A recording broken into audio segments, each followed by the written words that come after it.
All right, guys, happy Friday.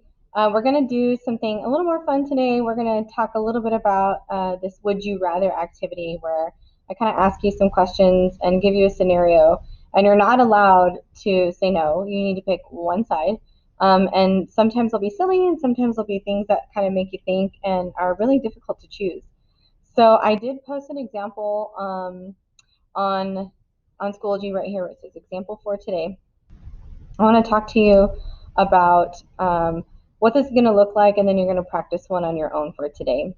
This is going to help us practice thesis statements, and ultimately, when we have really awful choices and we have to pick one, like how do we evaluate which is the best one, which is kind of what we've been talking about this week. So, your would you rather for today is would you rather read the minds of everyone in the world, so to have that ability, or to be able to move objects with your mind? So, what I've done is made a T chart and I listed some reasons, whether they're silly or not, as to what would be a good thing for each of these. But you could always make a list of the cons, right? Like you're weighing the pros and cons. I personally wanted to think about positives because I'm tired of being negative all the time. But if you're somebody who likes to question everything and talk about why it's horrible, then maybe you can evaluate the worst reasons and then say, okay, well, this one's not as bad. So if I were to be able to read everybody's minds, some things I came up with were that I could determine maybe when people are lying and I could reduce conflicts that way because we all would know that like I could read your mind. So it might just be easier too when people are trying to communicate with each other and they don't know how to express themselves. Well, if I just read your mind, then it's easy. I could prevent bad things from happening, like crimes. Like if I knew somebody was planning to rob somebody or vandalize somebody or a building or something, I would know that it was going to happen and I could prevent it. It builds confidence. So when people are honest with each other, you build stronger relationships. It could help mental health. So again, with things like depression or whatever, when people can't really express kind of what's going on, it could improve the quality of life for those that are struggling. And ultimately, it's cool, right? It sets you apart from other people.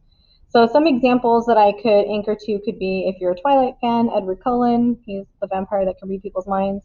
I think Professor X from X-Men can also do that. And then there was another movie with Jim Carrey, and I don't remember what it was called, but I know where he like assumes the role of God or something weird, and like he can hear everybody. And it kind of is a movie about that. So those would be examples if I had to. So those would be kind of the benefits maybe for reading people's minds. And then being able to move objects with your mind, it's efficient. It saves time for things like traveling. You have more time to do important things, like nobody's going to want to sit in traffic when I could just use my mind to move cars out of the way.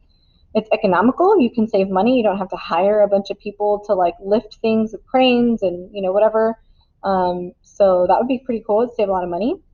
It promotes safety in different ways. So first could be like with first responders, like I said, ambulance wouldn't have to like wait for things, or if there was a fire or something, you just move things out of the way and get to people.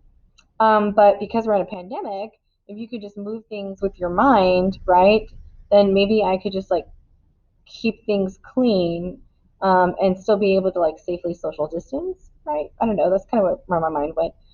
So examples, I'm really into the Marvel universe right now. So of course, like the Scarlet Witch, right? I've been watching WandaVision, so that was like a whole thing.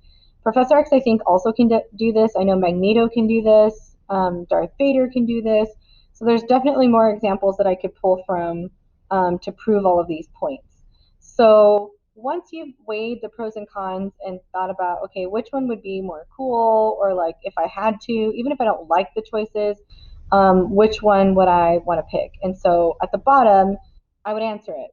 And if this were me, I think I came up with better reasons for moving things with my mind than I did for reading people's mind, which is interesting because I wish more people could just read my mind and then I wouldn't have to sit here and explain things to you. But the examples to prove are better for being able to move objects. So if I were to answer this on the bottom, that's what I would pick. You might disagree, and that's okay. This is just an example. So you do have a practice assignment. You can handwrite yours the way I did, or you just do it on the document. And when you open it, it'll give you your scenario here at the beginning. So it says, if it would open, would you rather have a time machine that only goes back in time or only goes forward in time? So a time machine, okay, but one that only goes back or one that only goes forward. So think about what you might want to answer. What do you think? And then what would be good reasons to support going in the past only, or support only going in the future? And then, choose a side. Let's see if, what you answer down here after looking at the reasons is the same thing that you would put up here, okay? And your attendance question for today is based on answering that. Would you rather have a time machine that goes back in time or one that only goes forward in time, and why, right? Give me some reasons as to why you would want to only go back in time or you would want to only go forward in time. So that's what we're doing today. We're going to practice another one that's going to be a little bit more serious, if you will. Not serious, but like you actually have to think about it a little bit further than the one we're going to practice today. And we'll do that together on Monday. All right, guys, I hope you have a great Friday. Have a great weekend, and we will see you next week. All right, take care.